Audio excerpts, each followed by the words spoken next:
Not a bad writer. You think so? Mm-hmm. Good style, nice imagination. I think he's a very talented man. Well, thank you very much. Oh, it's nothing really. There's room B, room A. Wonder where room E is. How should I know? Are you going to the Waterbury lecture? No, I'm not. Let's find out where she's going.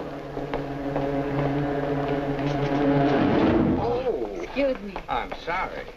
Where's the Waterbury lecture, do you know? Aren't you Owen Waterbury? Yes, I am. How do you do? Follow me. Where are you taking us? Room E. Are you a student or a teacher? I'm a student. Oh, advanced or beginner? What do I look like? Well, You look very advanced to me. Ah, Mr. Waterbury, good evening. how do you do, Mr. Gilbride? You're right on time. We almost didn't get here. I was doing his laundry, and we had to wait for it to dry.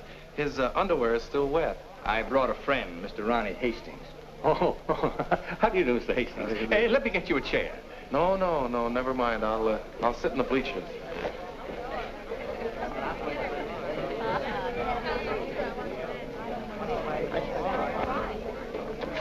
Hello. Hello. You going to be a writer, too? I hope to be someday. Well, this lecture should help you a great deal. He's a great writer, isn't he? Oh, yes. Of course, he gets most of his ideas from me. Excuse me. Yes? You're sitting in my seat. Oh, I'm terribly sorry. Good evening, Miss Gaylord. Hello, Mr. Scott. Anybody sitting here? Yes, Clarence Henderson. But he's out sick tonight. Well, then why did you make me move? Oh, Clarence and I don't speak. Oh, well... Attention, class. As I promised you, our guest speaker tonight will be none other than Owen Waterbury, author of the new bestseller, Last Year's Love. Mr. Waterbury. Oh, louder, louder. That's enough. I understand that most of you hold all sorts of jobs during the day, and yet you've been studying the technique of writing in the evening. Now you're ready to take your pen in hand and go out and conquer the world. You know, I'm hardly the person to tell you how to write because I don't follow any rules. Today, the writer is asked to keep one eye on the bestseller list, the other on art. That's divided loyalty, and that makes for dishonesty. I must confess, I've been guilty of this dishonesty, too. But now that I've made my position secure, I'm going to try to write a really good book. No more bestsellers, but something that I hope will be a piece of great writing. You know, good writing, fine writing, is here and here. The dictionary is filled with all the words you need, but unless the mind and the heart find those words for you, you better leave them in the dictionary. He's so brilliant. Shh, shh. Because a writer, fundamentally, must believe in himself. That's half the battle.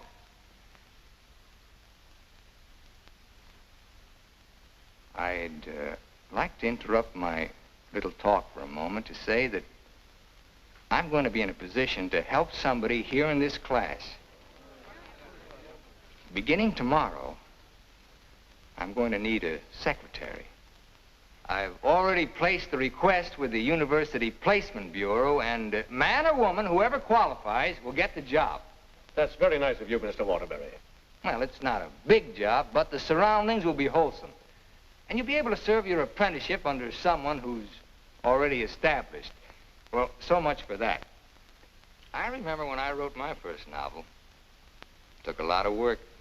I starved, lived in a little back room, all the while consoling myself that I was going to be another poet. So you're really going to work for Owen Waterbury? Well, I was offered the job by his personnel manager.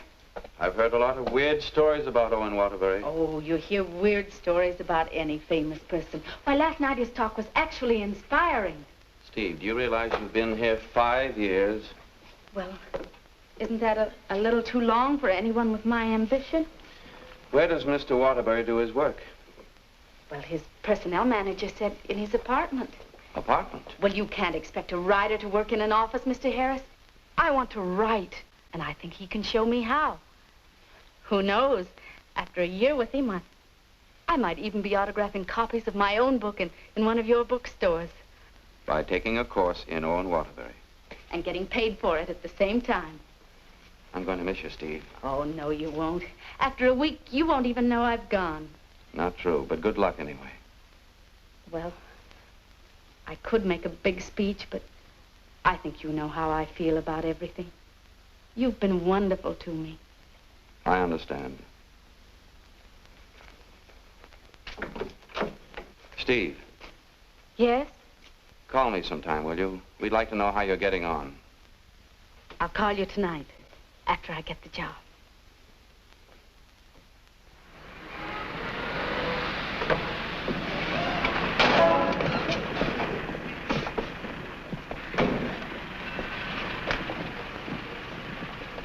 Why don't you watch while you're parking? Well, you can back up, can't you? You got to reverse. Never mind, Bill. Just save your energy for upstairs. Smart guy. Hand me the bag, Bill. Yes. I'll take it upstairs for you, man. Anything drives a cab these days. Apartment 3E. Thank you. Now, just remember, Bill, if he says one word that's out of line, just one word, I want you to bop him right on the jaw. They might take my license away. Not for protecting a lady. Well, come on, in or out, in or out. You know, I hit pretty hard. The harder, the better. Is he a big guy? 6 feet of bluff. I'll cut him down. I didn't get this nose for nothing.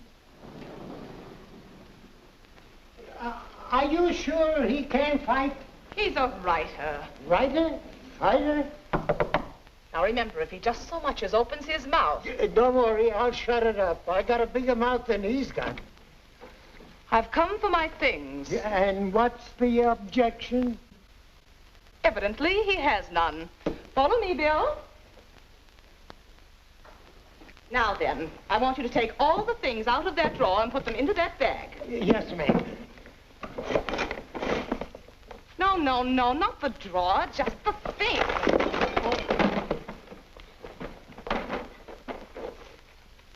Oh, come in. Come right in. That's right. That's Mr. Waterbury's former secretary. She quit this morning. Won't you sit down? This is my mink. And how? Mr. Waterbury gave that to her as a Christmas bonus. My typewriter. Well, that was sort of a New Year's bonus. My aujourd'hui. She brought her own aujourd'hui. My pot. She cooked once in a while. My bourbon. She drank a little. My cigarette box. She smoked, too. My lipstick. Shall we adjourn to the library? Your frankfurters. Goodbye, Mr. Waterbury. Good thing you didn't open your mouth. Thank you. Come along, Bill. Don't bother with your inferiors. And now, miss, what can I do for you? This is your new secretary. Oh, yes, you're from the Kilbride School. Yes, I am. Say, look at that. She knocked over a bottle of ink all over the carpet, and it's going to be hard to get out, too. Oh, would you try cleaning it up, please, Mary? Not me. The landlady says I'm not to clean up any more messes. Just do my regular work and get out of here. Excuse me. Would you like some help? Oh, thank you very much. Say, you're going to work out fine. Here, Ronnie. I'm an expert at this sort of thing. He sure is. He cleans up about 6 of them a month. I'll need a cloth and some rug shampoo. This is the stuff you've been using lately. Here, this is a woman's job. It was a woman who did it. It was an accident. You better not let the landlady see that. She'll add $100 for damages to your rent. That's more than last month.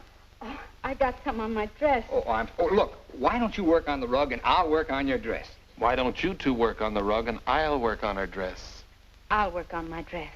I'll work on the kitchen. Do you like hot dogs? Occasionally, yes. Fine, we'll have them for lunch, and for dinner we'll have steak. Lunch? Dinner, why? I haven't even been interviewed yet. What's your name? Stephanie Gaylord. What do your friends call you? Steve. Oh, that settles it. I think she should be hired. How are you on shorthand? 120 words a minute. Do you do laundry? From my own, generally. Well, you're going to have to learn to do silk shirts, 120 a minute. I'll do the cooking. And eating. Do you live here, too? No, I live next door. But he hasn't been there since July. That's because I have no kitchen. Well, we share our kitchen on a cooperative basis. He cooks and he eats. You know, Owen and I went to school together. I was in kindergarten, and he was in the 8th grade. Then I went to high school, and he was still in kindergarten. And then I studied piano and became a character in every Waterbury book. And what were you in last year's Love? I was the chorus girl who studied piano and was very bitter about the world. Where'd you work before? Who, me? I was secretary to Charles Harris. He owns the Harris bookstores all over the country. And how is Mr. Waterbury's latest novel doing? Second only to the Bible. Oh, well, he won't like that. You married, Steve? No, I'm not. Please, Ronnie, I'm not interested in whether or not Miss Gaylord is married. Oh, no. My biscuits are burning. I've had married secretaries before, and, well, their husbands were a little troublesome. They were murder. His working hours are very peculiar.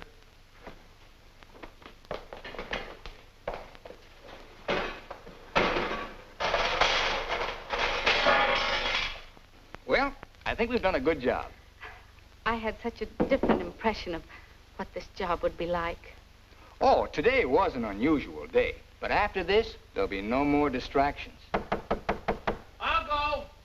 We're going to work in an atmosphere of dignity and culture.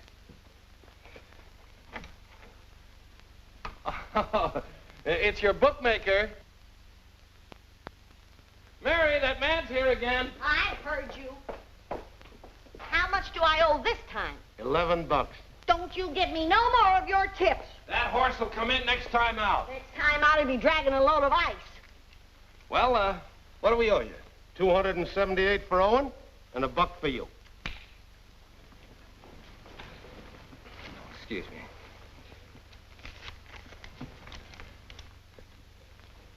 Here you are. I'll have to owe you mine till next week. You want to wager today?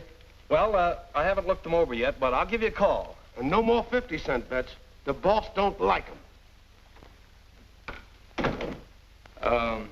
Where was I? You were telling me that everything here was dignified and cultural.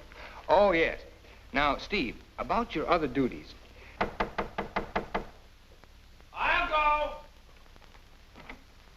go. Did you just have an interview with my daughter, Mary Hastings, about a secretarial job? Why, yes.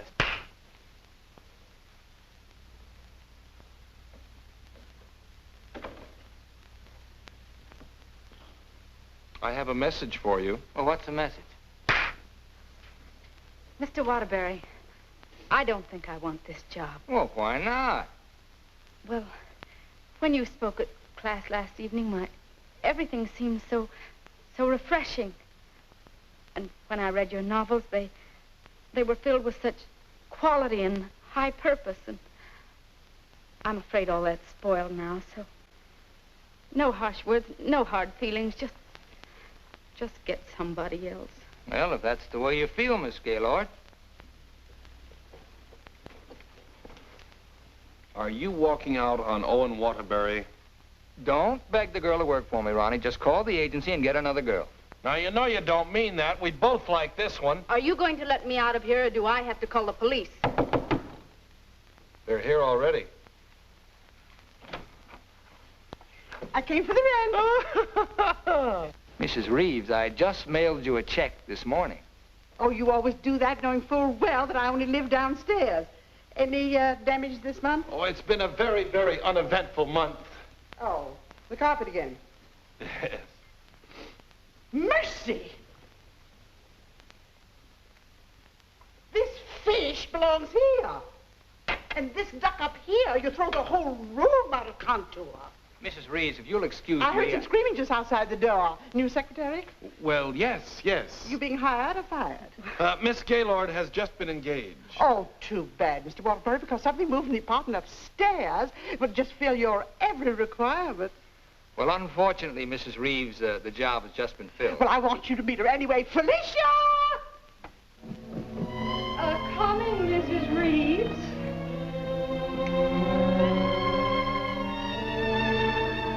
Felicia Adams, I want you to meet the famous Owen Waterbury. How do you do? Him.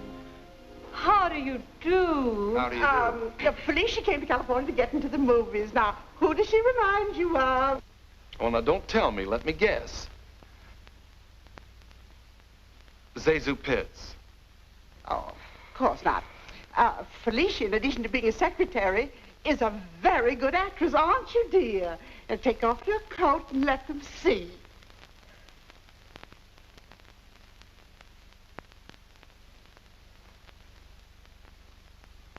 She's got a lot of talent there. I thought you'd think so. I was a model back in Texas, but I came out here for a career. Daddy's financing me. A friend of yours? No, my father. Perhaps Felicia could play the heroine in your next novel when it's made into a movie. She could do that. What's the heroine like? It's a girl from the South. Why, I'm from the South. How perfectly coincidental. She's trying to hook a rich man. She's insincere and a moron. Well, what's worrying you? Well, I'm not so worried about being insincere, but as for being a moron... Oh, now, don't worry about that. You could act like a moron, couldn't you, dear? I could try. Oh, I'm going to dramatic school. Maybe they can teach me to be a moron. If you studied hard enough, yes. It'd take a lot of work. Look, Mrs. Reeves, I haven't even started my novel yet, and it doesn't look as if I'm going to if I'm continually interrupted. Well, we'll leave and let you work. Oh, Ronnie, I'm having a party for 50 guests tonight, and I'm expecting you to entertain for us at 9. Is it informal, or shall I bathe? If you don't care to entertain at my parties, pay your rent. Well, I'm off to the horse show. You haven't got a chance.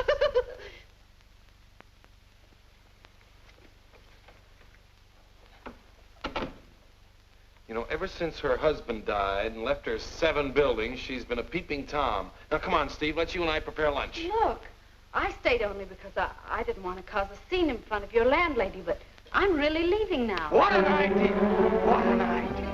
Take this down. Come on, take it down. Get your pad. Well, where's your pad? Well, you've got to have a pad. You can't start a job like this without a pad. Go, all right, I'll find a pad for you, but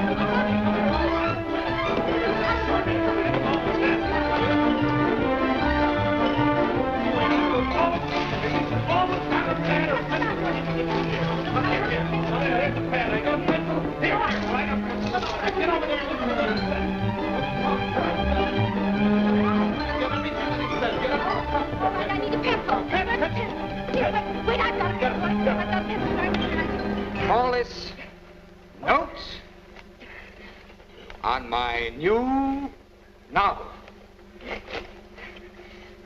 That's all for now. Tomorrow morning at 10 o'clock.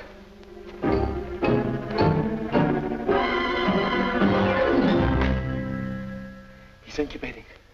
He's incubating at last. Come along. Is he always starting new novels? Yes, always. I remember on last year's Love, I was baking a cake. All of a sudden, he called me out, and I had to start taking dictation. And I couldn't go back until he was through dictating. At 3 o'clock in the morning, we sat down to chocolate-covered ashes.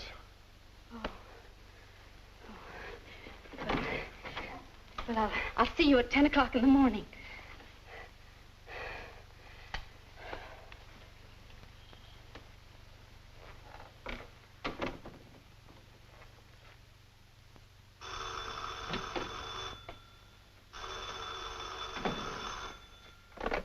Hello?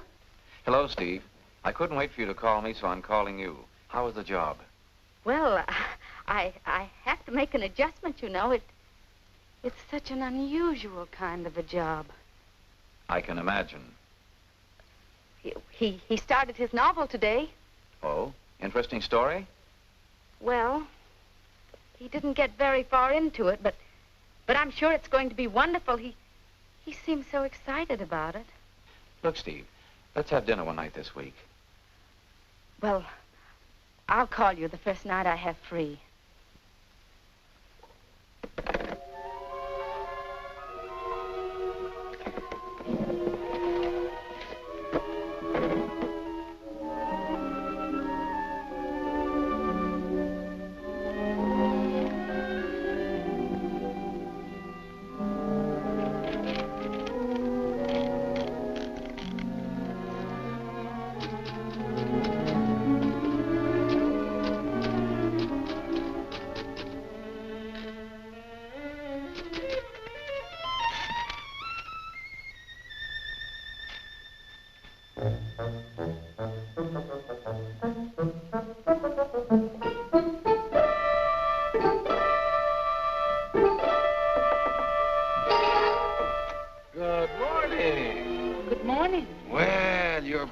early this morning. It's 10 o'clock.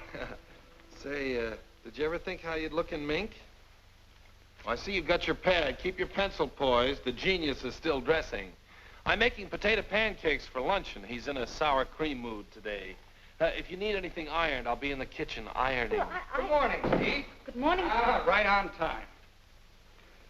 Let's see, where did I leave off yesterday? Notes on my new novel. Yeah.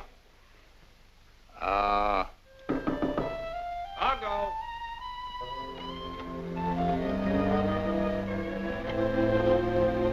Hello. Hello. Hello. Hello. Hello. Hello. Hello.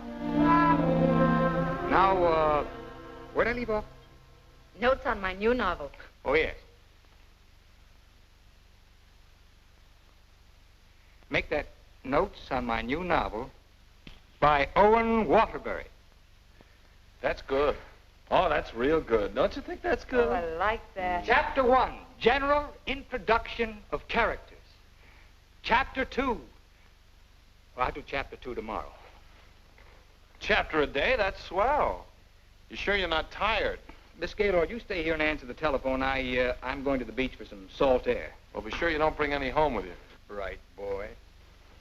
Let's drive someplace nice, like Santa Barbara. Well, honey, anything you say.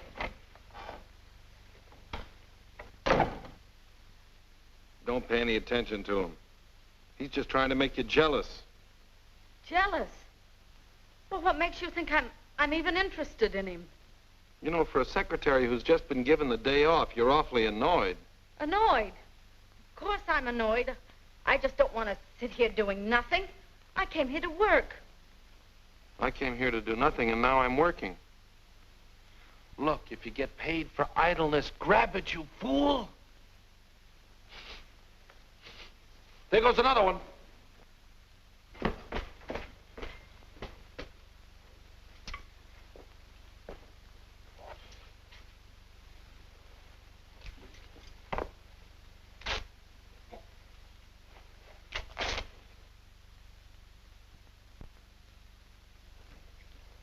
Look, I'd like to ask you a question. Yes?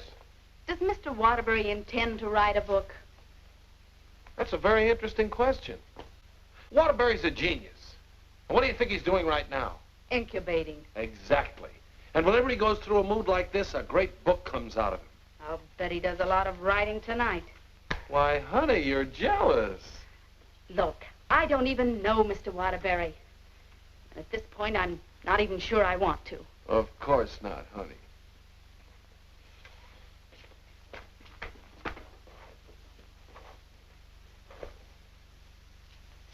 Say, can you tell me what I'm doing wrong? Everything. Here, let me have it.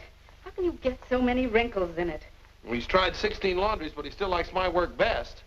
These are good shirts. We're good shirts. You know, I just thought of something. What? I must be going out of my mind. Why? Well, I went to night school for a whole year to learn to be a writer. And here I am doing a guy's laundry. Oh! It's not done yet.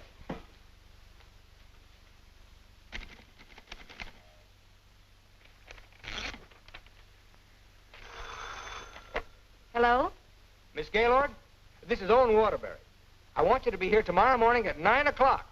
I've finally gotten the idea. Thank you. You know, Owen, I like that idea. Yeah? I don't think there's a horse in there that can beat him. Never.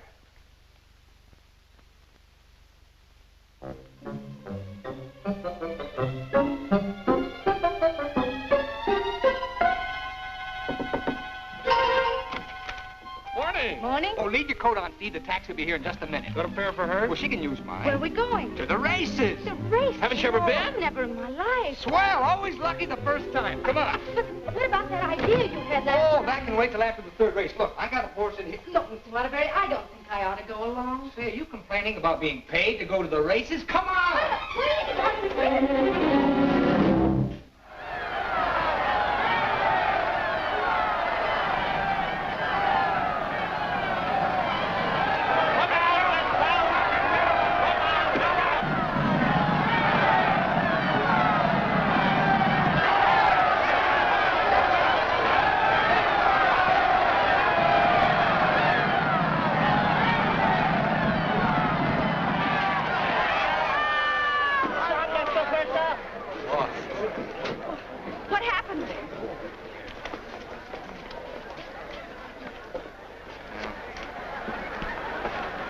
take those guys' tips. Well, so far this job has cost me $83. Now, don't worry. I'll see that you get that back. Why should you? I gambled and I lost. Well, losing's good for the soul. We had the 3 best souls in town.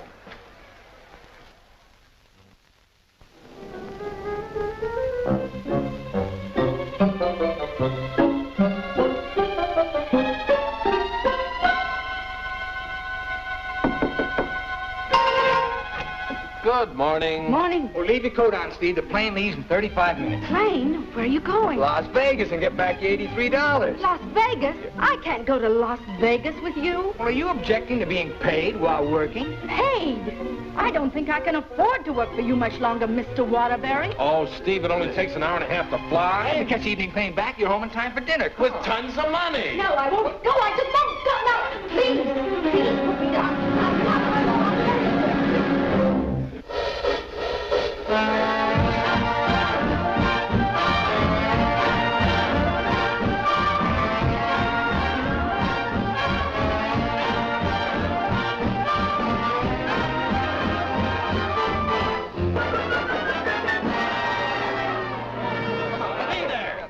You right here, right here. Oh, sorry, shooter. No dollar bets here. Where do you think you're going? Los Angeles? Hit the road. Come on, baby. Here we go. Come on.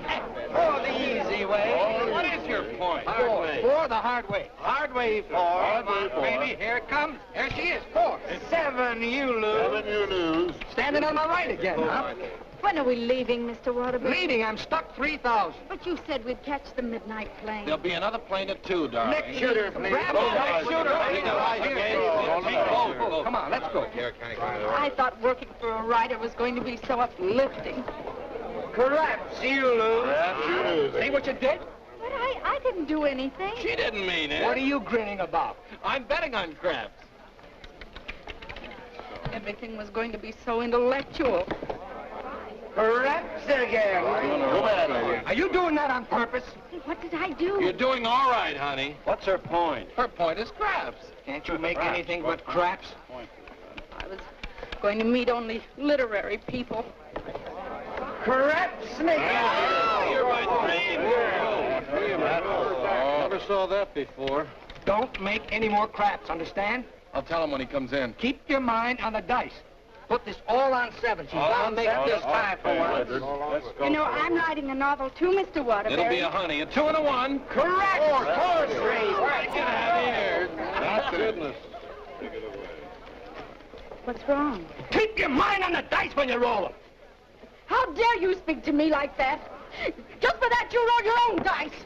Craps again. $80, Rich. Come on, bring it in. Over here. Come on, lad. Money. Gaylord. Steve, where are you going? I'm going home, and I never want to see you again.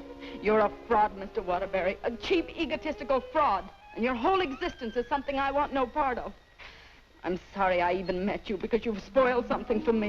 You've spoiled my impression of Owen Waterbury, the writer. Steve, look, you can't go home alone. I'll take you home. Steve, please sit down, will you? I want to talk to you, please. Steve, honestly, this gambling, it's an insidious thing. It changes a person. I'm really terribly sorry. Well, then why don't you put a stop to all of this and get down to work? I guess I'm afraid. Afraid of what? I'm afraid I'm not the great writer I started out to be. Instead, I'm just a commercial hack. Oh, no, you're not. Didn't you see how everyone at the university treated you with awe and respect? Why don't you write another love story? I'd be going backwards. Backwards? Stick to your last. You know the story of the clown who always wanted to play Hamlet? If you keep telling yourself you're a failure, you'll be one. If I try another love story, will you work for me? If you work, I'll work for you. Thank you. I'm poor again. I just switched to 7s.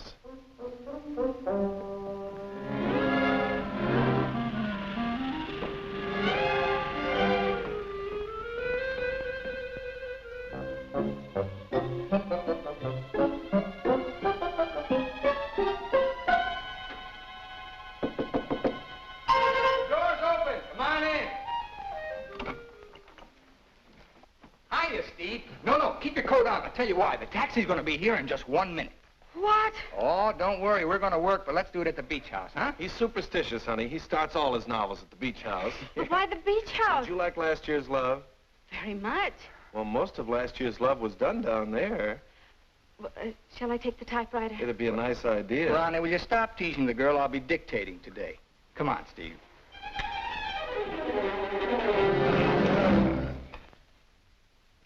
I'll dictate this in outline form, and then I'll polish it up later. Yes, Mr. Waterbury.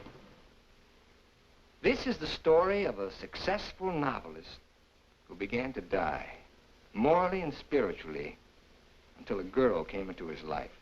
And then the whole world seemed changed. He'd seen her one night while delivering a lecture to a short story class. There were so many faces looming up in front of him, but he saw only one, hers. Wistful, delicate, exquisitely beautiful. Without her knowledge, he arranged to make her his secretary because in that fleeting moment, in that single instant, he knew he was desperately in love with her. One day, he asked her to go to his beach house and work there because he wanted very much to tell her the way he felt, but he lacked the courage. Mr. Waterbury, Miss Gaylord, when I'm working, I don't like to be disturbed. Sorry. Where was I? He wanted very much to tell her how he felt, but he lacked the courage. Oh, yes. Now here she was, seated before him, tender and fragile as a poem. He had looked around a corner, and there she was. Oh. What's the matter? Oh, I broke my pencil. Oh, here you are. Let's continue. He was tempted to take her up in his arms and sweep her to the summit, but he didn't dare. He knew very little about her, yet there was nothing else he needed to know. As he strode up and down the room dictating, he looked toward a polka dot necktie. What's the matter with you? Nothing. Oh. Where was I? Polka dot necktie. Oh, polka dot necktie. He was impressed by the loveliness of her hair, her soft blue eyes, her delicate mouth. A breathing, living thing that made him exalted and inspired. He wanted to take her in his arms and smother her with kisses and drown himself in the beauty of her soul, but he was a coward. How do you like it? It has possibilities. Suddenly he threw caution to the winds. Leaned over and kissed her. She melted in his arms and offered no resistance. Wordlessly, they held one another in silent embrace.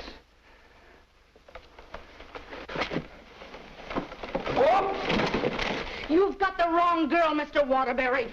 I'm really leaving you this time, and don't you ever try and get in touch with me again.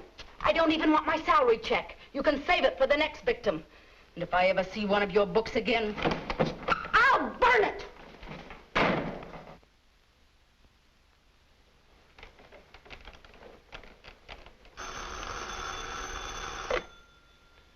Hello.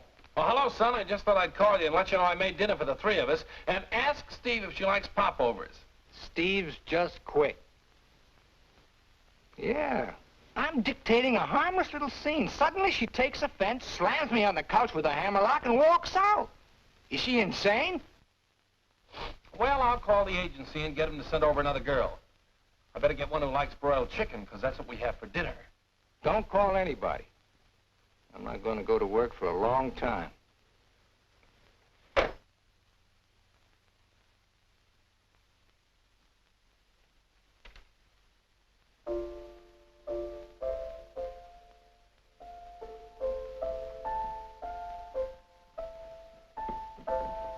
Come on, will you get out of here so I can wash these keys? I'm composing. Composing? I haven't heard a good song out of you yet. That's it. Give me that again. Thank you very much. What are you calling that thing? I got a cold in my nose. Come on, sing it. Oh, Mr. Ronnie, Oh, don't be silly. I just want to hear the quality. Snip, snip, here's a handkerchief. Ka-choo, ka-choo, gesundheit to you. Let yourself go and blow.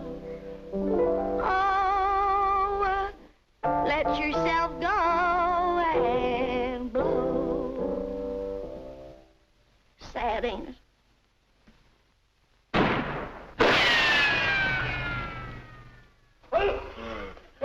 I have to have some water. Some water. Water in the kitchen. Well, I can't go in there. The place is on fire. Here, this will do it. Oh. You and your cooking. You and your popovers, they don't pop, they explode. Call the fire department. The fire department, they just put water over everything. I can't.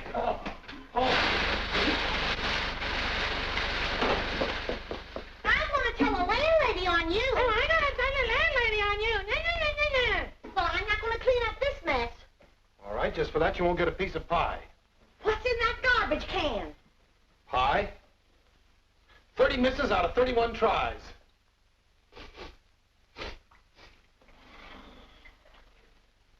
$31 misses. Well, at least the roast chicken's safe. What's that? Roast chicken? How can you pour roast chicken? Well, I had to roast it in the pressure cooker. It melted a little. Oh, he'll have his dinner out tonight. Well, so am I. You don't think I'm going to eat this horrible mess, do you? Hi, Owen. Hi. He has a nice roast chicken for you, Mr. Waterbury. Give him a glassful. Mr. Waterbury, I think it's my duty as your servant to tell you what just happened in the kitchen. Oh, now, Mary, why don't you go home? Mr. Ronnie set fire to the kitchen. I don't care if he sets fire to the whole apartment. You see, Tattletale? A lot of good it did you. I'm going to tell the landlady on you, and you too. Well, what happened down at the beach house? Will you stop asking me silly questions? I told you on the phone. She quit, that's all. Well, she had some nerve. Well, I don't need her. There's a lot of other secretaries. Of course there are. Just as capable, efficient, and just as cute. Sure. We never did find out how good she could type. Well, I'll call the agency and get another secretary. No. I got a better idea. What you gonna do? I'm gonna pack. Where you going? New York, change of environment. I'll work better there. Gonna get rid of the apartment? Yep. Well, what's gonna happen to me? What should happen to you? That's a very unfair question. Boy, I'm not gonna let a little thing like a secretary throw me off balance. Never in a million years. I got a life to live, too. Wonderful, beautiful, exciting life. I got a book inside me, a great book, full of intensity and scope. Boy, you know something, Ronnie? I'm glad this happened. I'm down to earth now. What happened? Well, you can still use it. Elsie called. She's, sorry she quit in a huff, and she apologized for the cab driver. See? That's what Steve will be doing tomorrow. Calling and apologizing, but I won't be here. Say, what am I running away for anyway? I'm not afraid of her. That's what I like to hear. That's the real Owen Waterbury. Listen, call Elsie. We'll take her out to dinner. We'll take them all out to dinner, a different one each night. I'll go and change my apron and be right back.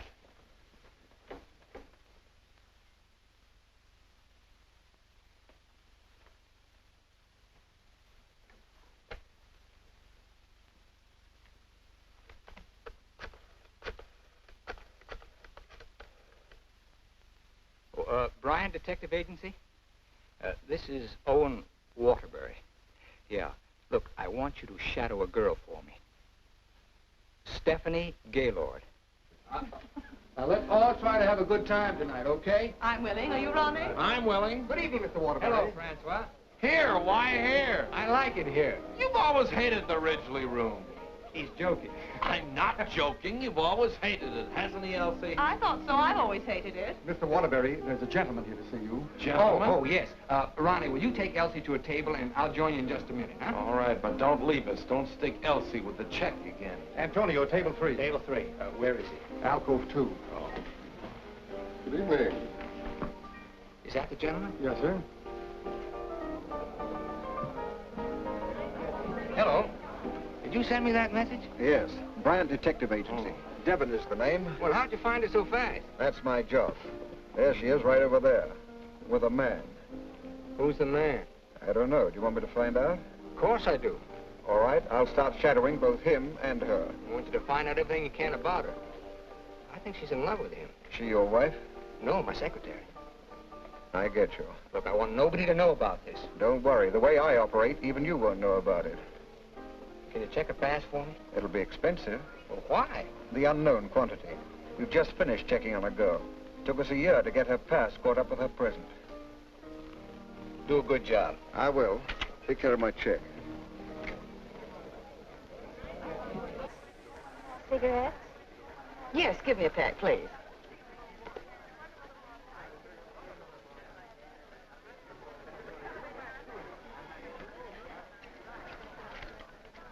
Thank you.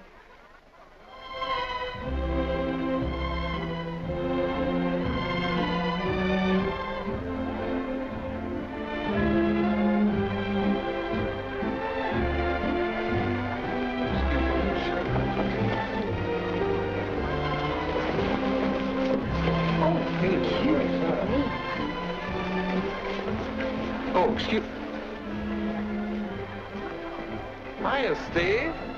Hello, Ronnie. Don't talk to her. I'm mad at her. Oh, I forgot. Good evening. Good evening. You know him? Uh-huh. He's my new boss, Your new boss. What's his name? Charles Harris, the bookseller. That's Steve's old boss. He's not so old. How dared you go work for him? Listen, Shakespeare, I'll work for whom I please. Well, did you have to pick on her old boss? Did she pick on mine? When Mr. Harris called the employment agency, he asked for somebody with literary experience. How did you qualify? You used to work for Waterbury. Steve, with her principals out with her ex-boss. What about Elsie? Who's she out with? We're talking about Steve and her principals. Leave mine out of it. You know, I bet Harris hired you just to spy on me. Well, you're not very complimentary. I happen to be an excellent secretary. When did you learn to type, dear? Has he been questioning you about me? Only the normal questions about my experience. You didn't talk, did you? Ronnie, will you stop looking at everything as one big, long laugh? Oh, I've got a laugh for you, lover boy. What? They're going to be married. They're what? They're going to be married. Where are you going? I want to talk to her. Your order, please. A broiled chicken. Yours? Well, I'll have a glass full, too. Hello. Good evening. Mr. Harris, Mr. Waterbury. Well, congratulations. I just heard the good news. What good news? How about you marrying Stephanie? May I dance with the bride? That's entirely up to her, isn't it? May I? Thank you. Not at all. So she decided to get married to the wrong guy. Are we going to dance, or are you going to dictate a novel? Oh, now why should a nice, intelligent girl like you marry a man she doesn't even love? For your information, I'm not marrying anyone. Oh, well, now I respect you. You respect all girls who decide not to get married. Going back to work for him? Is this a quiz, or are we going to dance? Well, it could be both. Say, how would you like your old job back? Better terms? Not interested. I'll throw in a bonus. Marriage. Mr. Waterbury, you talk about marriage as though it was something cheap and vulgar. Who else but Owen Waterbury would invite you out for the evening and dance with another girl? I would. Say, why don't you pay him back and dance with Mr. Harris? I wouldn't think of dancing with my boss. This is me you're talking to, remember? Well, I mean, not till I'd worked for him. For a few days. Well, that's a nice sentiment. Steve, you're in my arms at last. I'm holding you at last. We're dancing. You may be dancing, but I'm holding you. Oh, like the tide, you go out, but you also come in. Owen Waterbury, you're the most maddening man I've ever met. Listen to me, Steve, I love you. Everything I dictated at the beach house I meant, but it was too much of a coward to say it out. I love you, Steve. Marry me. Take a chance. This is me, the author with beautiful words, but I'm stuck. All I can say is, I love you. Marry me. Your chicken, madame. And your chicken in the glass, sir.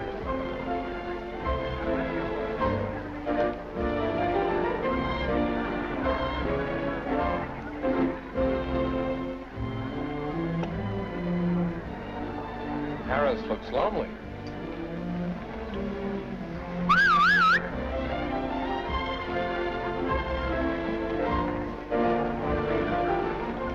Oh, Mr. Harris, this is Ronnie Hastings. How do you do? Won't you sit down and have a glass of broiled chicken? Thank you. I think I will.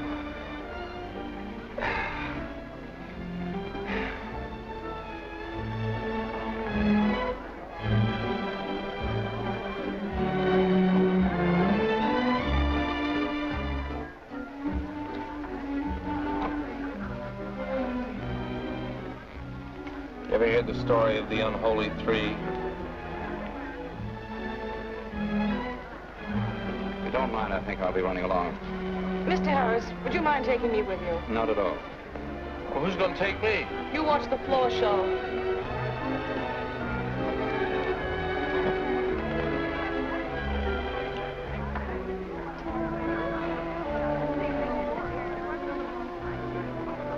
Want to dance? I love it.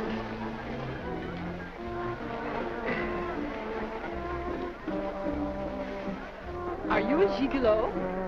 After tonight, I think I will be.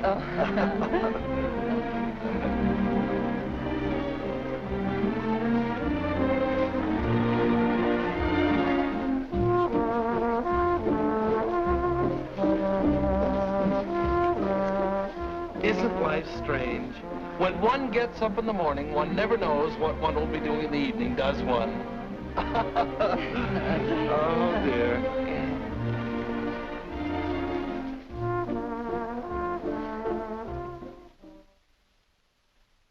And in addition to the office supplies, please order one Remington electric typewriter for the outer office. Mr. Harris's office. Just a moment, please. Hello? Yes. What? When? Thank you. Goodbye.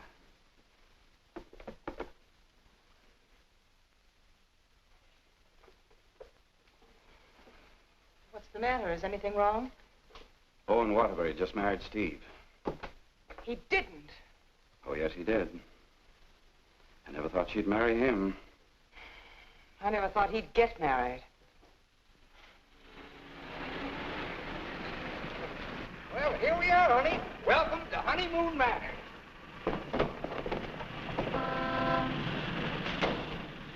Congratulations! Hi, Ronnie. May I be the first to kiss the bride? Or am I the first? I'm not a very wide-awake bride. Honey, let's get some sleep, and then we'll go over to the beach house, huh? How long you been driving? 24 hours. Las Vegas and back. Oh. Hey, whose bags are these? Oh, those are Felicia's. As soon as I told her the news, she decided to move out. It's a good idea. Darling, this is quite a threshold. 3 stories up. Well, we can use the threshold upstairs. Oh, good idea. Hiya, Felicia. Congratulations. You did very well. She certainly did. I'll get you moved in as soon as I get her moved Okay. out. Why don't you try the building next door, dear? Driver, old lady's home. Whoop. Hello, Mary. Oh, I'm so happy for both of you. Well, thank you, Mary. Very sweet of you. Yes, darling. Hello, darling. Hello, dear. Votre bagage, madame et monsieur? I made a wedding breakfast. Spaghetti and meatballs. Look, Ronnie, I know you're trying to be helpful, but, well, this is our honeymoon, and, well, we'd like to be alone. Oh, sure, sure. Say, Steve, be nice to him, will you? He's my only means of support.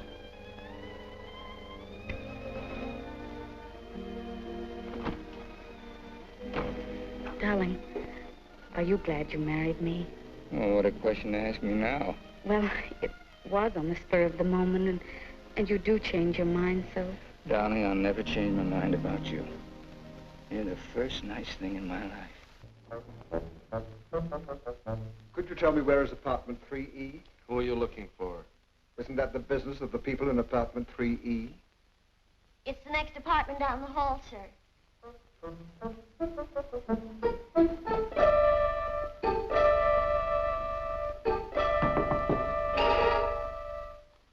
I beg your pardon.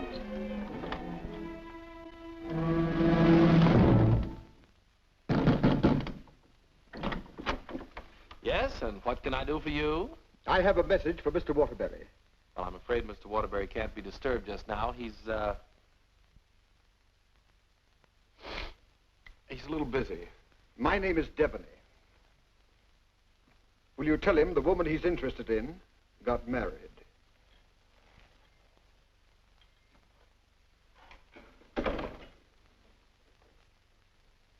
Hey, Owen! You got a minute? Ronnie, what is it now? There's a fellow was outside, said his name was Devney. He had a message for you. I don't know any Devneys. He said the party you were interested in got married. Well, congratulations. So did I.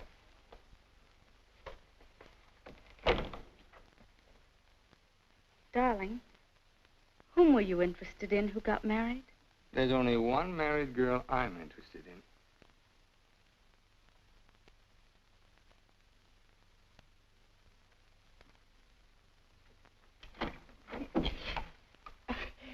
You tell Mr. Waterbury I want to see him right away, and I mean immediately. Owen! Horrible Hannah's here. We call you that affectionately, dear. Now what is it? Oh, excuse me. I didn't know your secretary was working late. They're married. Married? Well, as his wife, she might as well be in on this. Just what can I do for you, Mrs. Reeves? I've come for the rent. But I paid you the rent on the first, Mrs. Reeves. I've had to make a new rule, Mr. Waterbury. I don't take bad checks. When'd you make that rule? Since you moved in. Darling, do you happen to have $485 in the bank? I think so. Well, could you write me out a check till I get this thing straightened out? I can't understand how my account got so low. That's $6,000 for the crap game? Oh, yes. And the $2 for the marriage license? One has to live. Thank you, dear. Thank you, Mrs. Waterbury. I never thought I'd ever call anybody Mrs. Waterbury. Oh, well, I'll just walk you down the hall. Oh, thank you, Ronnie. Is this any good? She's loaded. Well, I suppose an explanation is in order. You don't owe me an explanation. Oh, but darling, I want to explain. Oh, excuse me.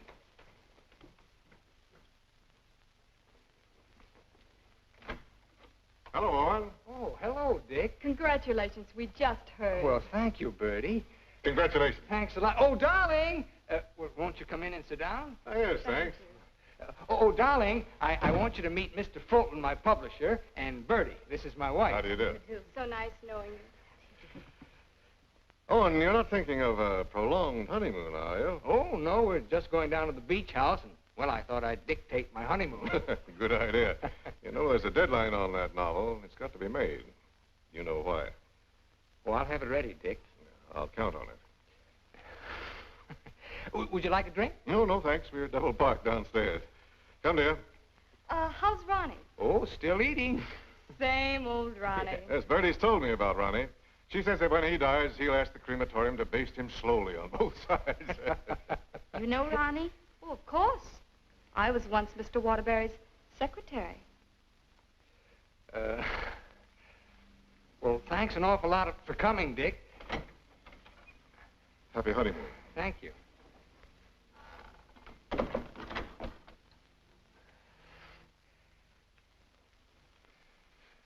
Darling, why did Mr. Fulton look at you so accusingly? Well, I owe him $20,000. I drew it as advance royalty against my next novel. And that mink coat Mrs. Fulton had on?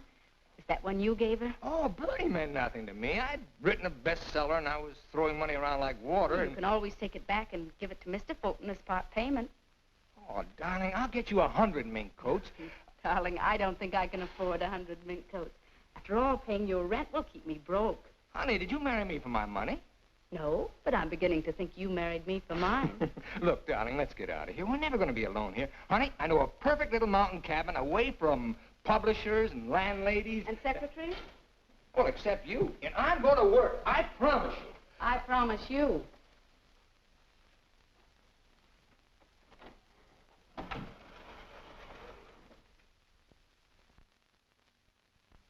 How long did you work on this book, Owen? 4 months. I'm rather proud of this one, Dick. Where's Mrs. Waterbury? Oh, Steve's down at the village getting groceries. She wants to prepare you one of her special dinners. Well, I'm afraid I can't stay for dinner. I have to catch that next train back. Dick, let's drop the suspense. How'd you like the book? I'm going to let you have it right between the eyes, Owen. You don't like it? I hate it.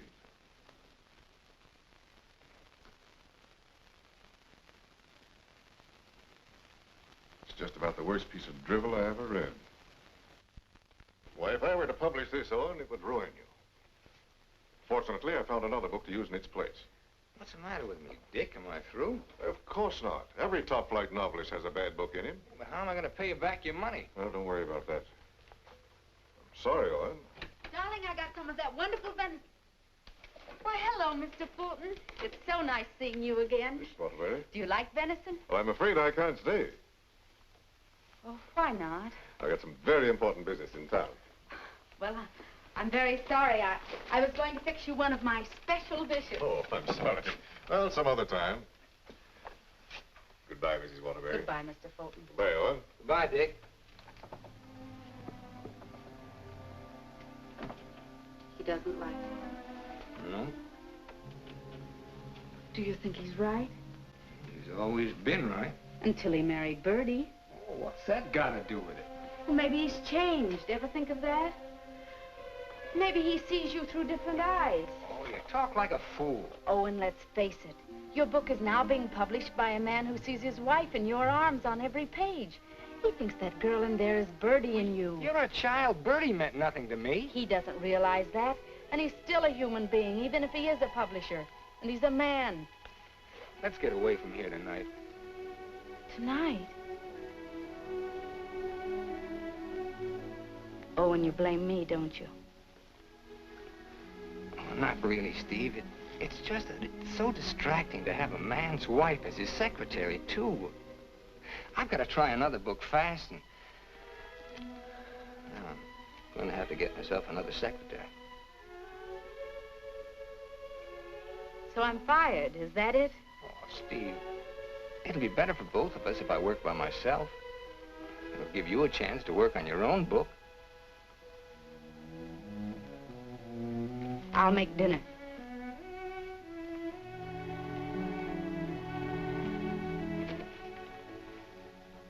Owen, I finished my book. Oh, you did? Well, I'd like to read it. It's been on your dressing room table for 2 weeks. Oh. Well, I'll read it on the train. Don't bother. Oh, you're hurt. No, I'm not. You call and get tickets for the train and send Ronnie a wire to get you a new secretary.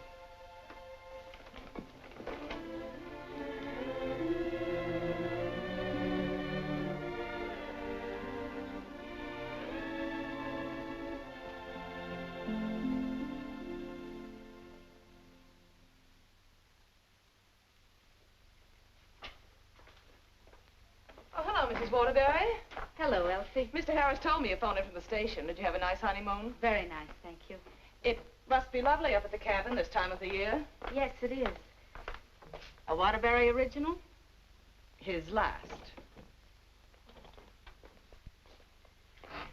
Steve. Hello, Charles. Sit down, won't you? Thank you. Oh, you're looking fine, fine. Well, 4 months of the outdoor life. None the worse for it. Charles, I want you to do me a favor. This is Owen's latest book. Fulton doesn't like it. I want you to read it and let me know what you think about it. I'll try to be as objective as possible. You will be, I know. And I have another manuscript for you. Mine. You finished it? Yes, it was a long uphill pull. Oh, I've changed the title so many times, but I finally decided to call it Dawn's Yearning. What does Owen think of it? Owen hasn't read it yet. Oh? He hasn't had time. He's been busy writing. He couldn't concentrate on it. I'll be glad to read both of them. Thank you, Charles. Goodbye, Steve. Goodbye, Charles.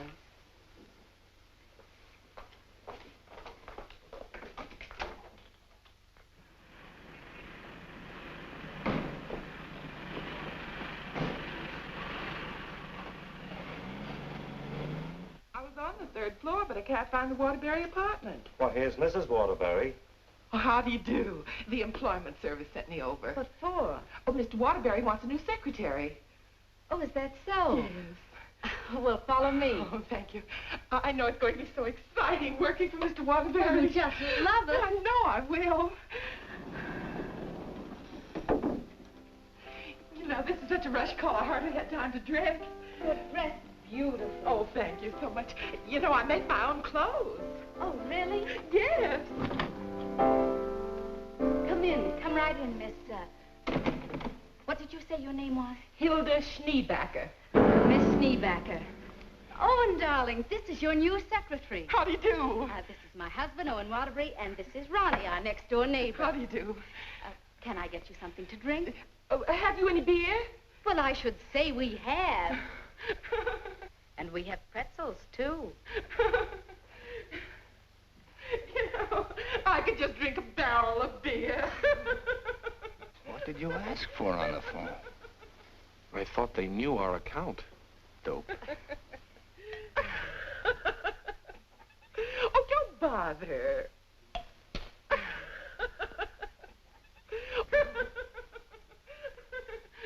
Why don't you bring your beer over here where we can be more comfortable? Oh, do you do laundry, Miss Schneebacher? Just shirts and socks. I don't like to do sheets. Well, sit down, please. How are you on handicapping the horses, Miss Schneebacher? Oh, yesterday I picked 2 winners. Played them both right on the schnozola. Oh, and I think she's enchanting. What size coat do you wear? Do you have to wear a coat on the job? Oh, Mr. Waterbury likes to give all his employees mink coats for Christmas. Oh, I wish I'd known that. I could have saved the skunk's life. I wonder who she means. I'm gonna love this job. You're all so nuts.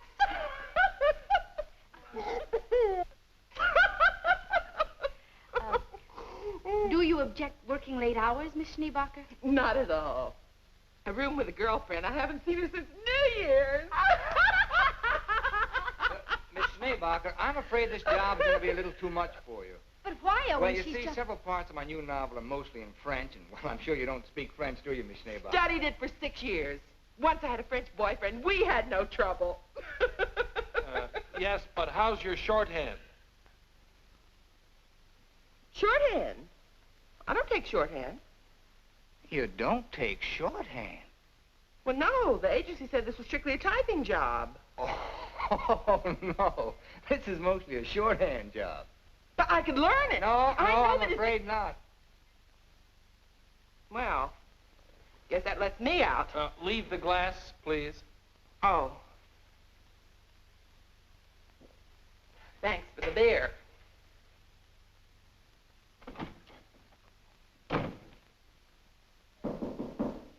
That must be the next one. The next one?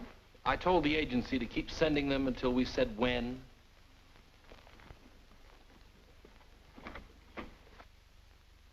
How do you do? Is this apartment 3E? Yes, it is. Does a Mr. Owen Waterbury live here? Yes, he does. I'm Owen Waterbury. Oh, Mr. Waterbury, the agency sent me. Dawn O'Malley. That's right. Won't you come in, Miss O'Malley? Thank you. Won't you sit down, Miss O'Malley? Thank you. Oh, this is my wife. How do you do? How do you do? You take shorthand, of course. Yes, 120 words a minute. Oh. Do you speak French, Miss O'Malley? Mon mère, elle était française. Et mon père aussi. Vous avez raison, elle est pas pour le problème. Dites-moi, mademoiselle O'Malley. Are you married by any chance? Yes, I am. But the divorce comes final next week. I see. When would you like me to begin? You have begun. Oh, thank you. Steve, shall we prepare lunch and leave them alone? I think they'd like to get to work. All right.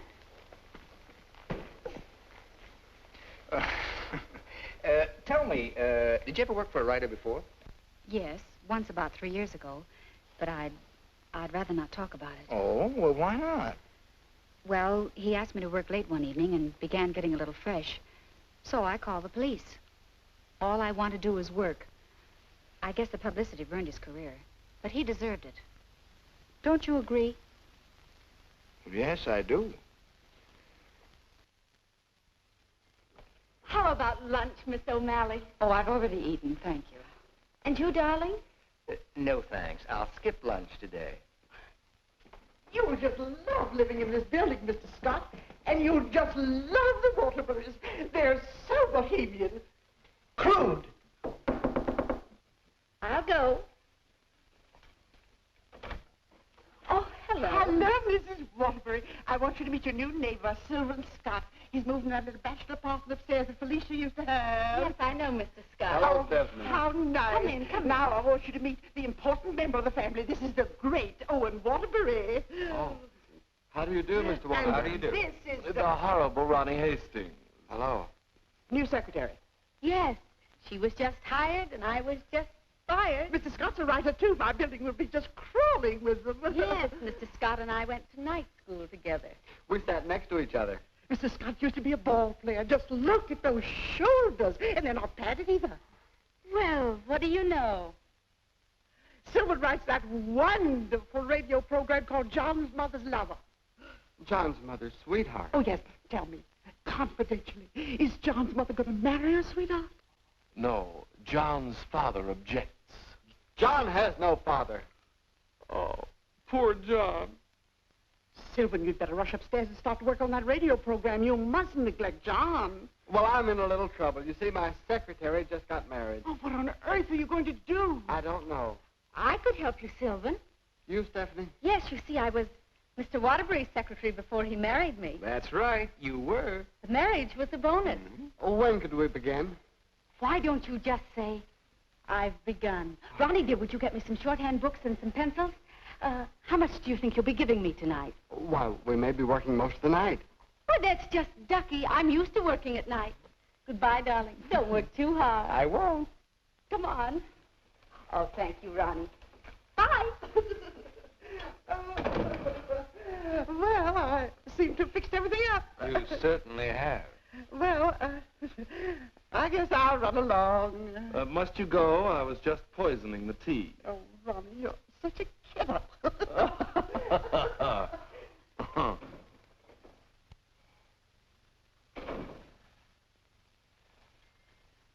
You know, you're gonna really like it here, honey child. Watch your hands. I don't tolerate familiarity from anybody, and I mean anybody. I once ruined a man's career, and don't you forget it. Miss O'Malley, you may have the day off. Why don't you make it a year? But I haven't even begun yet. Oh, that's all right. You get paid just the same. Oh, well, all right. What time tomorrow? Oh, any old time. Suit yourself. But I don't understand. Well, how about noon? All right. Thank you.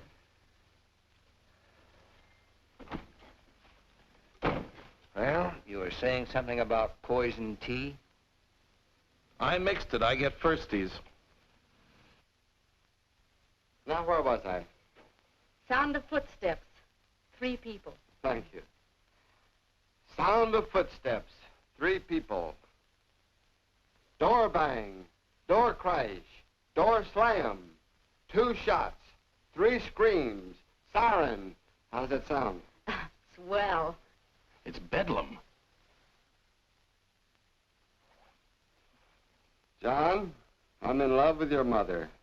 And tomorrow, I expect to be your father. John's going to be a father, and I'm the first to know. Now I don't have to listen tomorrow. But, Father, I'm older than you are. John's older than his father?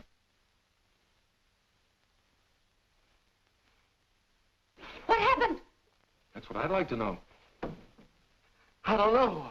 But don't you worry, Miss Waterbury. I'm not going to do anything.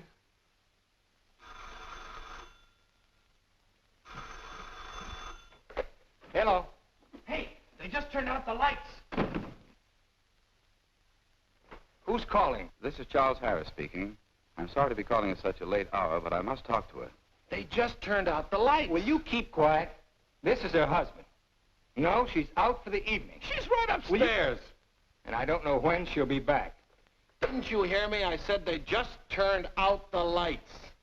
Darling, may I borrow a light bulb?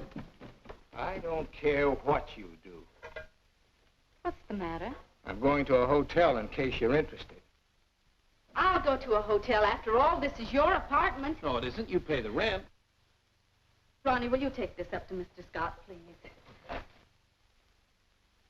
Oh, and you can't possibly be jealous of that man upstairs. Why, he's utterly harmless. Boy, you really had me fooled. Why do you say that? Charles Harris just called. Have you seen him, Steve, since we came back? Oh, and it's terribly late, and I don't like cross-examinations. After all, we're two adult human beings, and we should be able to trust one another. Don't smile it away with pretty words, Steve. Have you been seeing him?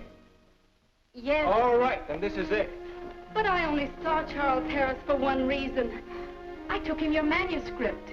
He knows a great many publishers. Please don't. It's too late for that. I felt at the nightclub you were in love with Harris, and I knew he was in love with you. After all, 5 years is a long time, and I was a fool to think I could break it down. I never loved Charles Harris. Well, you never loved me. You were in love with a schoolgirl notion of a popular novelist. I really try to play this straight with you, Steve, but I guess I made a beautiful mistake. Owen, I was in love with you before I met you. Something in your writing, the tone, the feeling, the quality appealed to me so much that I used to imagine your books were written just for me. It's true, I built it up in a schoolgirl way, and I was so caught up in it, I guess I would have married you the night you lectured in class. If you'd stepped off that platform and asked me, I would have married you. Just like that. How can you talk to me like this? I put you way up there too, Steve. But you tore it down in the cruelest way any woman could. You once called me an egotistical fraud. But what about you, Stephanie Gaylord? What have you been? Go ahead, phone him. He's waiting for you. Owen!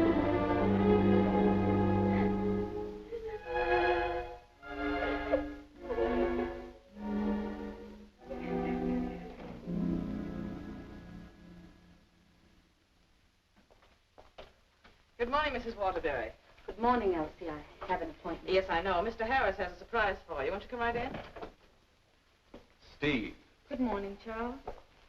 Stephanie Gaylord, this is Mr. McNally, Mr. Hudson, Mr. Burke of the Literary Times. How do you do? How do you do? How do you do? So you are Stephanie Gaylord.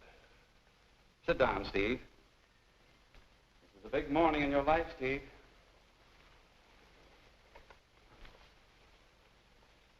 Mr. McNally is head of the publishing house in New York. He flew down this morning. That's why I called you so late last night. We've read your book, Miss Gaylord. How long have you worked on it? About 5 years. I'm recommending it for the McNally Winslow Award for first novel by an unknown. I didn't know you were going to show my manuscript to anyone. I couldn't do anything else after reading it. But don't you see what this will do to Owen? What has Owen got to do with it? Well, Owen's the big guy in my family, and his novel's just been turned down. And if this happens on top of that, it would just about destroy him. He has to have a sense of importance. He's lost all faith in himself. You mean your husband would feel a sense of competition with you? You don't understand, Mr. McNally. Owen's in trouble. And as his wife, I have to help him climb out of it. Steve, I thought you wanted to write more than anything else in the world. I thought so, too, before I married Owen. What about Owen's manuscript? Did you read it? Yes, it isn't bad. It's good. But it doesn't have what this has. This has greatness.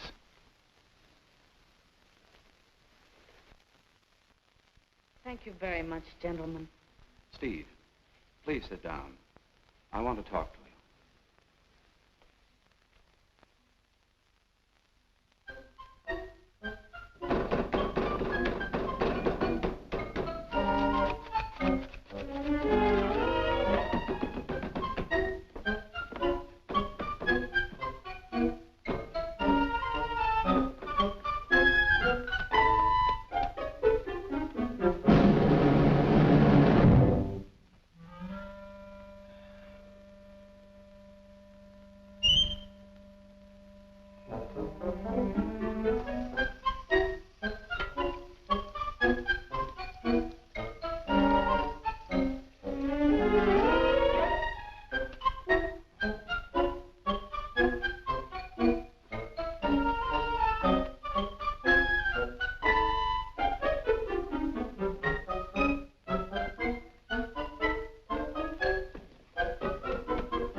I'm giving your popovers another try. Well, give me time to call the fire department. No, Miss O'Malley. That's not the line I gave you. I'm sorry, Mrs. Scott. All right. Let's try it again. Yes, sir. John, Mother, I've changed my mind. I don't like your sweetheart. Mother, well, I like him. That's all that matters. John, as your son, I refuse to approve the marriage. Mother, you're not marrying him. I am. How does that sound? Stinks. Amen. Mr. Hastings, I must say you're distracting. You know, you shouldn't be using Mr. Waterbury's apartment or Mr. Waterbury's secretary. Well, Mrs. Waterbury isn't here, and I've got to get the program out. Why don't you work in your apartment? She won't work upstairs. Well, then why don't you work without her? I can't. I'm a dictator. Dear, why won't you work upstairs? I don't work in men's bedrooms. It's not a bedroom. It's a bachelor apartment. My husband was a hotel manager. One room is a bedroom. Two or more is an apartment. Sylvan, she's got you there. Oh, come on, let's work. Hello, Mr. Waterbury. Yes, what can I do for you? Remember me? I'm Devaney of the Brand Detective Agency. Oh. What's this? A bill for $845.62. For what? For shadowing and delving into the past of one Stephanie Gaylord. But I married her. We've shadowed married women before. Hi, Owen. Get rid of this guy. You want me to call the police? I am the police. What's this doing here? That's my laundry. Do you expect my wife to do your laundry? Hey, that's a little large for you, isn't it? That's Mrs. Waterbury's laundry. That's mine. Well, take it and get out of here. And as for you, Mademoiselle O'Malley, you're fired for taking dictation from somebody else. Well, that suits me just fine. I wouldn't work for you even if I did like your horrible writing. Where's Stephanie? I don't know where she is. I know where she is. Where? You pay this bill and I'll let you know. Oh, Ronnie, do you happen to have $845? And 62 cents. Why don't you write him a check? Oh, yes. Call that number right away. Here is the detailed report. It's very amusing. You see, I had to shadow you at the same time that I shadowed her. Here's Stephanie. Oh. Good. Stephanie, where are you? What? What are you doing there? Stephanie, if there were ever any chance of our getting together, this kills it now. Finally and for all time, we're through.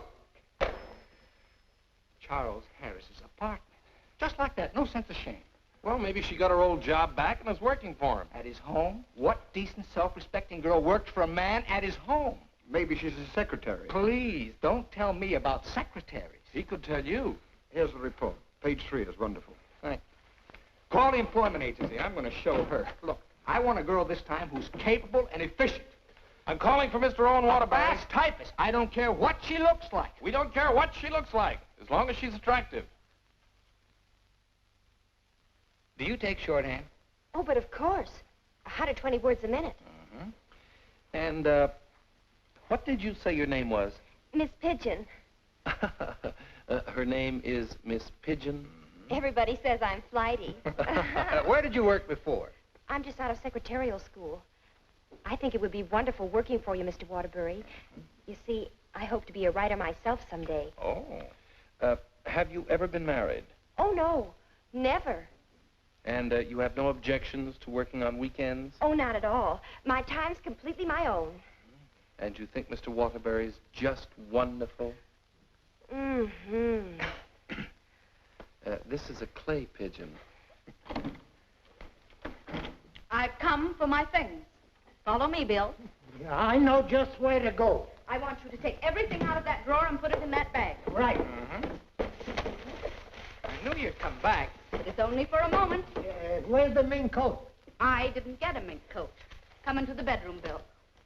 What's the matter? Short of minks? Say, haven't you been here before? Sure. I came with the other one. I got a cab stand downstairs now. If you need a cab, just open the window and holler. Well, I'm going to do a lot of hollering now. That's his former secretary. Get my bag and things out of the closet. Oh, so you're not in love with Harris, but you go to his apartment. You wouldn't let me explain, and now I'm not going to. Explain? What kind of an explanation could you make anyway? Doesn't matter anymore. You're right, it doesn't matter anymore. Isn't she getting awfully personal? What a wonderful typist. Charles Harris's apartment. Just like that. Just like that. Anything else, miss? Yes, my picture.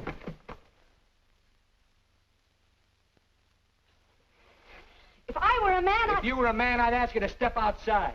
Go ahead, hit me. I dare you. Did he slap her? I should say not. She slapped him. I've known all along why you've resented me. It was because I liked your novel and I told you so. You think you've wasted your time. That's your tragedy. My only tragedy is you. I'm going far, far away from here, and I'm going to write a book about you. I'm going to call it The Heel and His Victim. That's a very horrible title. It'll do. Goodbye, Owen Waterbury. And don't you ever try and get in touch with me, because I want no more of you. And that goes for me, too. Where's Miss Pigeon? She, flew the coop. Where do you think Steve's going? I think she's going to marry Harris. Harris, I'd like to see that little worm. I'm going to. Now, where are you going? I'm so mad I could get married. You know, I think I'll have to. Well, whom are you going to marry? It'll be a female. That's about all I can say.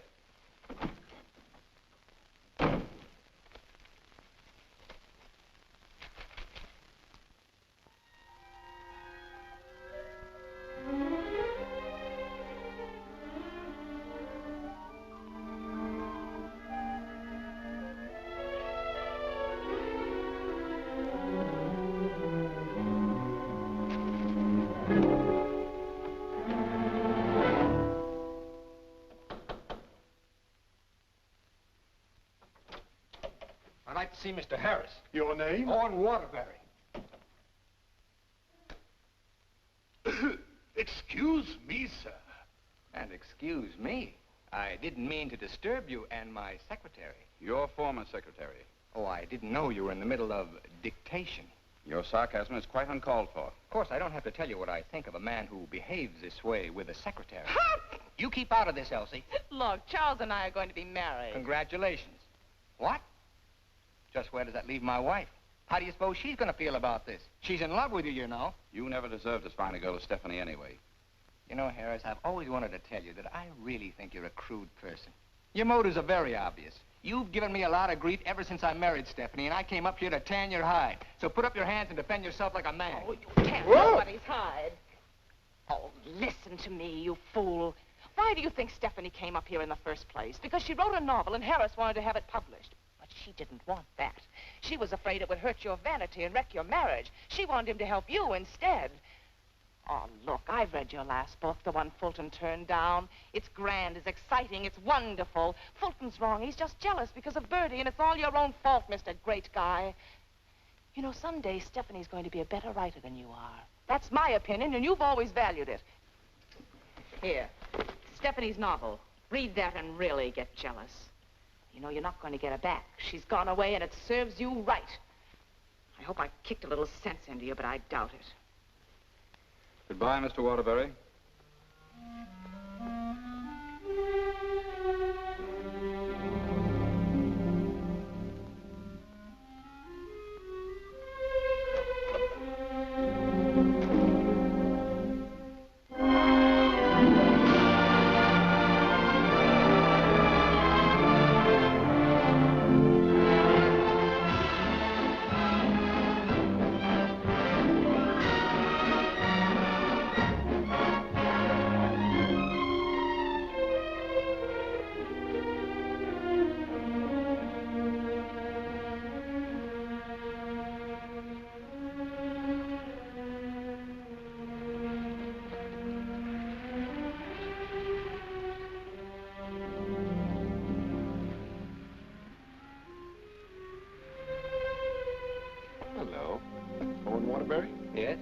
got to serve you with these papers. What for? Suit for divorce from Mrs. Waterbury. Thanks.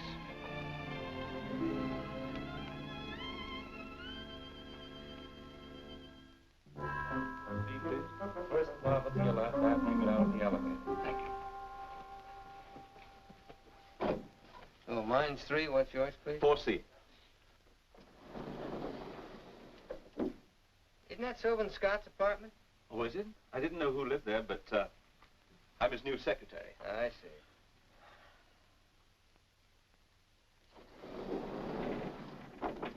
Good luck.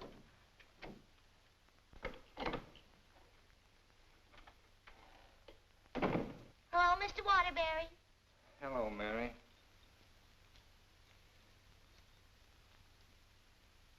You want a drink? Well, I guess so. Now, did you see Ronnie around? Well, I haven't seen Mr. Ronnie in about 3 days. But I heard Telly got married. Married? Gee, that's funny. He didn't even invite me to the wedding ceremony. Me neither. Ronnie gets married. I'm getting a divorce. Did you know that, Mary? Mrs. Waterbury's divorcing me. I sure was sorry to hear that, Mr. Waterbury. She was an awful nice person. So was you. At times. Thank you, Mary. Well, I see Scott's hiring a new male secretary. Oh, Mr. Scott doesn't live in this building anymore. He moved out yesterday. Oh. Well, who moved in up there? Mrs. Waterbury. Steve. Yes, she's a big writer now. Well, of all the nerve. I'll fix first. You can't do this to me.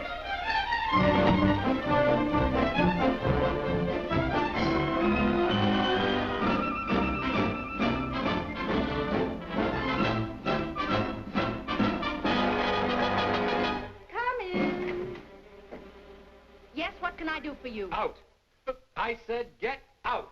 But I don't understand. Don't you listen to him. This is my wife.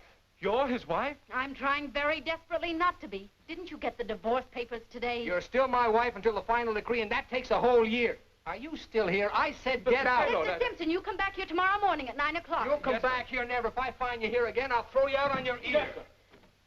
Yes, Hiring male secretaries right under my nose. Right over your nose, dear. And don't be cute at a time like this. Why'd you take this apartment anyway? Because it was the only one I could find, and Mrs. Reeves was kind enough to let me have it. Oh, sure, sure. I thought you'd think I was chasing you, Owen Waterbury. But my living here need cause us no embarrassment. We can be friends, meet in the hallway, and exchange polite little hellos. I exchanged polite little hellos with your friend Harris recently. Elsie was there. She told me all about your book. Well, you didn't want to have it published because of what it might do to me. Silly. I mean, do you think I look upon you as a competitor? Don't you think I can compete with you, Mr. Waterbury? I read your book last night. Kept me up most of the night. You want to know something? Yes. You're better than I am. But don't tell anybody because I'll deny it. Now, you listen to me, Mr. Owen Waterbury. I'm a human being, too, and I have certain rights and privileges. I had an idea for a book, and you made me lose a very good secretary. Well, look, why don't you dictate it to me?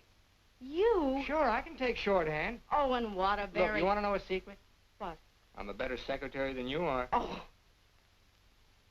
All right, prove it.